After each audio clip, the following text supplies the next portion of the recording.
So I was asked about, probably a month and a half ago by NinjaXTX on how to use the handle of your tomahawk. Um, and I put kind of a video out on it, but honestly I'm not too happy about it because there's other things that I didn't put in there that I should have and stuff like that. So, such is life. Anyway, life is a learning experience, isn't it? So, anyway. So, what I'm going to be using for this is my cold steel rifleman's hawk. It's about 30 bucks, give or take. What I like about this is you can take the head off of it, which means that if the handle breaks for whatever reason, you know, because it's a slip-on head, you know, all I have to do is find another sapling or whatever, and I can literally carve another handle if this one breaks. So that's good. It's not very likely because this is American hickory, so it's pretty damn strong. I mean, done quite a few things with it, and it's not breaking. But even if in the chance that it does, I have ways of being able to fashion a new handle, even if I only just have this head and not my knife. So that's one thing. Anyway, so let's go ahead and get to it. Alright. Now typically when you're carrying a tomahawk, or at least this is the way I prefer to do it, I like to stick it through my belt behind me. Okay, so what I'm going to do is I'm going to take my right hand, I'm going to bring my shirt up a little bit so that you can see the belt. Alright. Now, what I'm going to do is I'm going to take the bottom of my tomahawk, stick it right in my belt. That simple. Okay?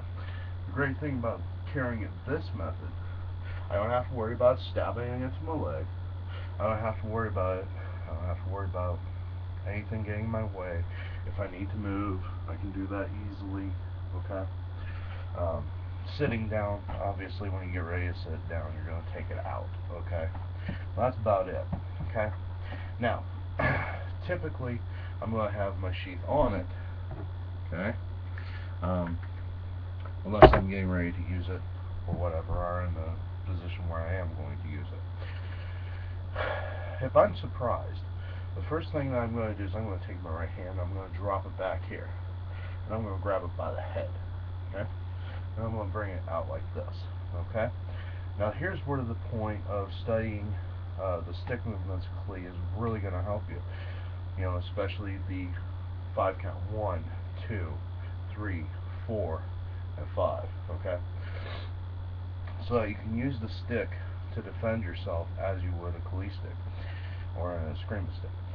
Now the problem is that if the sheath is on, the blade, obviously I can't cut with it on there. Okay? But the beauty of this is since there's only that one snap, boom, blade's right there. Okay? Now, if I need to use a secondary weapon or I want to pull my knife and I've got enough time to do that, now I'm here. Okay, so in this case, let's just go ahead and go for the cold steel figure. Okay, so now I've got a knife and a hawk. Okay, now typically I use my hawk in my right hand and my knife in my left, but in this type of a situation, if I've got to go right now, I'm not going to have time to switch hands.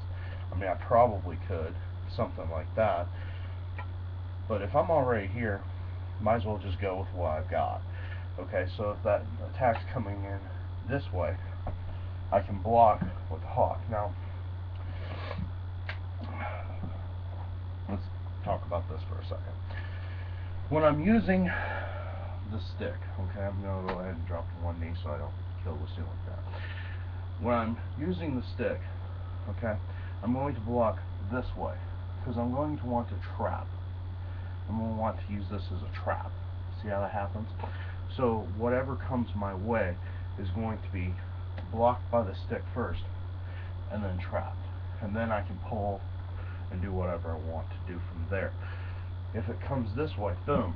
Okay, and you notice how I'm trapping with the stick here and then using the head to grab as well. Okay, so it's really one of these. You're using your stick with your hawk like this, you're using it as a defensive. Okay, so really the stick itself becomes actually your blocking or your defending part, and obviously your blade would then be your attacking part, or you could as well use the hammer as well, and that be another way. You can just smash whatever comes in your way. With this being a longer hammer like that, I can also trap as well. Obviously not as well as I can with the hook, but I still do have some trapping capabilities there as well. So that's pretty much what you got. I could take the stick off of this and then use just the stick as well if I had to, but that's kind of another day type situation. One of the best things that you can carry with you into the woods, in my opinion, is a small tomahawk like this. You know, get yourself a tomahawk like this, and you know, most of the wood that you're going to need to process for a campfire, you can pretty well do with this. If you want, go ahead and take a bow saw with you as well. You know, and take. Sometimes you might want a folding saw. You know, I mean, there's all kinds of things that you can take with you, but if you have most of your blades already on your body, then you're going to be in good shape, no matter what. But anyway, that's just a little bit of a quick way of how to use this. That's pretty much what I got, guys. So, see ya. I appreciate your comments. I appreciate your views. I appreciate your time. Defend your homes wisely.